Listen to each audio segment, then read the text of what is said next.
Narco test होना चाहिए, मोहित का भी होना चाहिए, उस परिवार का भी होना चाहिए जो मुकदमा लिखाने वाले लोग हैं। पता तो लगे कि क्या हो रहा है, राजनीति हो रही है कि परिवार के न्याय की लड़ाई हो रही है, इस तथ्य सामने आना चाहिए। अभी तक उसको पद से नहीं हटाए, पार्टीज ने निष्कासित किए।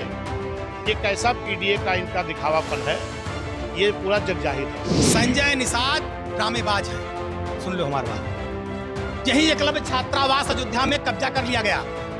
निषाद बिरादरी के गरीब बच्चे उसमें रहकर पढ़ते थे। संजय निषाद के मुंह से आवाज नहीं निकली, उनके जीप पे लकवा मार गया था। और कह रहे हैं कि पीड़िता का और जो मुलजिम है उसकी डीएनए जांच होनी चाहिए। मैं समाजवादी के लोगों से ये क्वेश्चन करना चाहता हूँ, उनकी सरकार में भी तमाम इस तरीके से घृणित कार्य हुए थे, क्या उन्होंने किसी का डीएनए जांच कराया था?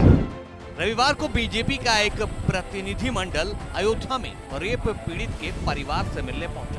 इस प्रतिनिधि मंडल में योगी सरकार में कैबिनेट मंत्री नरेंद्र कश्यप के साथ राज्यसभा सांसद बाबूराम निषाद और सदर विधायक वेद प्रकाश गुप्ता भी थे।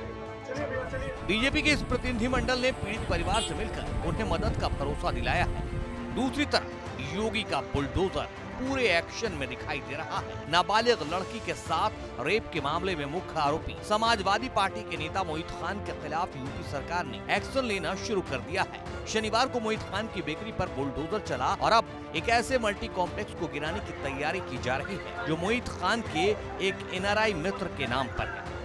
लेकिन इन तमाम घटनाक्रम के बीच यूपी की सियासत में अयोध्या कांड को लेकर उबाल आ चुका है। जहां सत्ता पक्ष समाजवादी पार्टी पर आरोप लगा रही है, वहीं अब बहुजन समाज पार्टी भी सपा पर हमलावर है। सपा और बसपा नेताओं के बीच जुबानी जंग जारी है। ये समाजवादी पार्टी मांग कर रही है कि जो पकड़े गए हैं 70 साल के मोहित भाई, सर्विलांस की जितनी भी प्रक्रिया है उसकी जांच होनी चाहिए। भाई बात करते रहेंगे तो सीडीआर में आएगा ना, उस बच्ची से बात करते हुए। अगर उस बच्ची से मिले होंगे 2 महीना, 2.5 महीना, 3 महीना, 4 महीना, साल भर में, तो लोकेशन ट्रेस होगी ना, दोनों की एक साथ लोकेशन आएगी। डीएनए टेस्ट करा लिया जाए। समाजवादी पार्टी मांग करी डीएनए टेस्ट करा लो, नार्को टेस्ट कराइए। और अगर मोहित के सारे साक्ष्य प्रमाण मिल रहे हैं तो मैं न्यायालय से मांग करता हूं, सरकार से मांग करता हूं, कठोर से कठोर सजा दिलाई जाए कि नजीर बन जाए। नार्को टेस्ट होना चाहिए, मोहित का भी होना चाहिए, उस परिवार का भी होना चाहिए जो मुकदमा लिखाने वाले लोग हैं। पता तो लगे कि क्या हो रहा है। कुछ नेता लोग अभी प्रेस कॉन्फ्रेंस किए हैं और कह रहे हैं कि पीड़िता का और जो मुलजिम है उसकी डीएनए जांच होनी चाहिए। मैं समाजवादी के लोगों से ये क्वेश्चन करना चाहता हूं, उनकी सरकार में भी तमाम इस तरीके से घृणित कार्य हुए थे, क्या उन्होंने किसी का डीएनए जांच कराया था? सपा सरकार में पूर्व मंत्री रहे तेज नारायण पांडे ने बीएचयू कांड का जिक्र करते हुए सीएम योगी पर ही सवाल उठा दिए हैं। आरोपी के साथ सीएम योगी की तस्वीर दिखाते हुए सवाल किया है कि बुलडोजर तब कहां था। अभी तो बहुत नजदीक लेटेस्ट घटना है बीएचयू वाली। जब बीएचयू में घटना हुई, उस बच्ची के साथ सामूहिक दुराचार हुआ, तो दुराचारी कौन थे? बाबा का बुलडोजर डीजल खत्म हो गया था उस समय। ये पहली फोटो दुराचारी की इसके साथ है, देख लीजिए। योगी आदित्यनाथ उत्तर प्रदेश के मुख्यमंत्री के साथ बीएचयू के दुराचारी की फोटो है। ये बीएचयू के दुराचारी की दूसरी फोटो देखिए किसके साथ है। Deputy CM Keshav Maurya stool मंत्री के साथ दुराचारी। ये बीएचयू कांड के दुराचारी हैं। तीसरी फोटो भारतीय जनता पार्टी कार्यालय के अंदर दुराचारी बैठा कुर्सी पर। यह है भारतीय जनता पार्टी का चाल चलित और चेहरा। चौथी फोटो, ये जात पूछने निकले हैं पूरे देश में। चौथे दुराचारी की फोटो देखिए किसके साथ, चौथा कौन है? अनुराग ठाकुर के साथ। पांचवी फोटो स्वतंत्र सिंह के साथ। ये हैं सब जेपी नड्डा राष्ट्रीय अध्यक्ष के साथ दुराचारी की फोटो।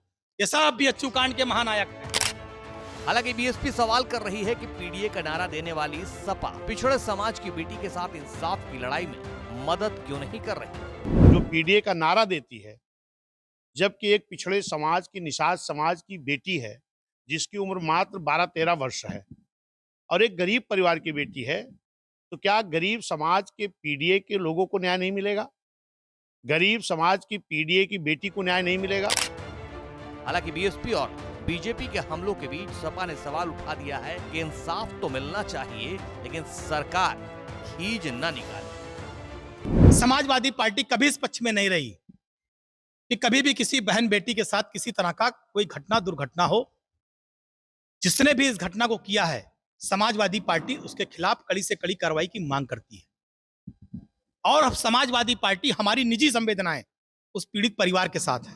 हम भी चाहते हैं पीड़ित परिवार को न्याय मिले, लेकिन जो पूर्व में अयोध्या में कुछ घटनाएं हुई, मैं उनका उल्लेख करते हुए कहना चाहता हूं कि भारतीय जनता पार्टी सरकार खींच ना निकाले, न्याय करे, सच लाए।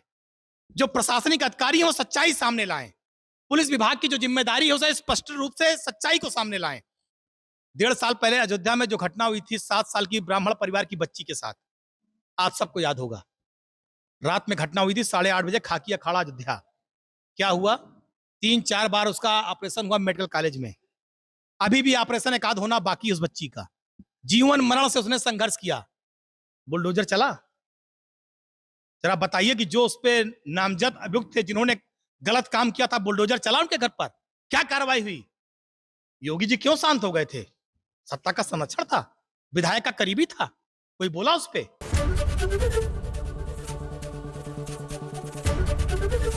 एबीपी गंगा, खबर आपकी, जुबान आपकी।